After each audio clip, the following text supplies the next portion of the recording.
Тэтгэврийн даатгалын сүүдэр. Энэ бол амгалан 33 настай. Тэр олонхын адил 670 мянган төгрөгийн цалинтай. Амгалан ирээдүйд тэтгэврийн даатгалд хоримтлуулсан мөнгөөр сэтгэл хангалуун амьдрнаа гэж итгэдэг. Гэхдээ өнөөдөр түүний төлсөн шимтгэл ахын дүүдийн тэтгэврт зарцуулагддаг. Энэ бол эв санааны нэгдлийн зарчим. Харин ирээдүйд амгалангийн тэтгэврийг хэн төлөх вэ? Амгаланг тэтгэврх гарах 2051 онд түүн шиг шимтгэл төлдөг залуусын тоо 30% нэмэгдэх бол өндөр насны тэтгэвэр авагчийн тоо 2.5 дахин өсч 873 мянгад хүрнэ. 10 шимтгэл төлөгчид ноогдох ахмадын тоо өнөөдөр шиг 2.7 биш 6.4 болно.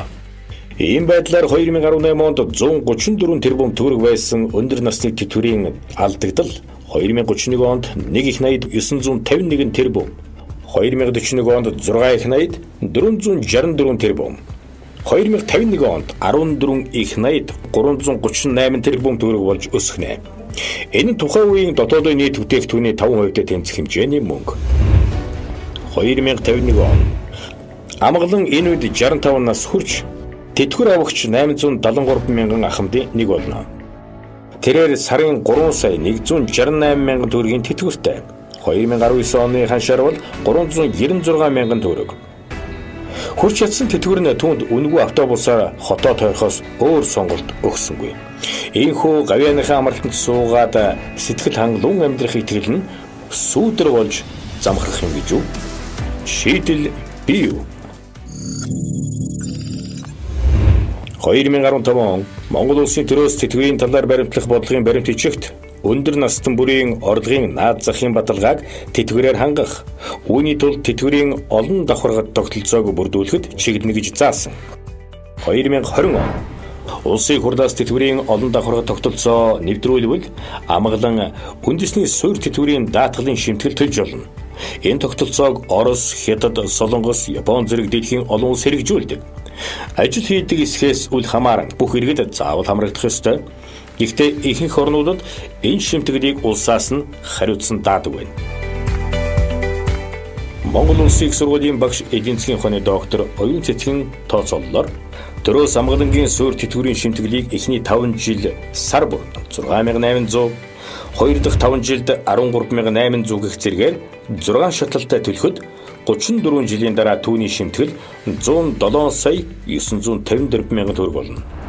Ингэснээр амгалан 2051 оноос амжиргааны баталгаажих доод түвшинтэй тэнцэх 2 сая 292 мянган 800 төгрөгийн суурь тэтгэврийг давхар ав.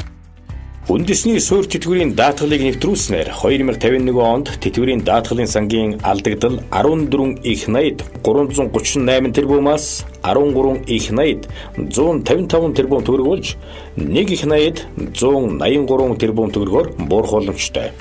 Энэ жишгээр Apple 2020 оноос хөдөлмөрийн насны 1 сая 483 мянган хүний суурь даатгалын шимтгэлд жилд 320 тэрбум төгрөг шаарддаг юм.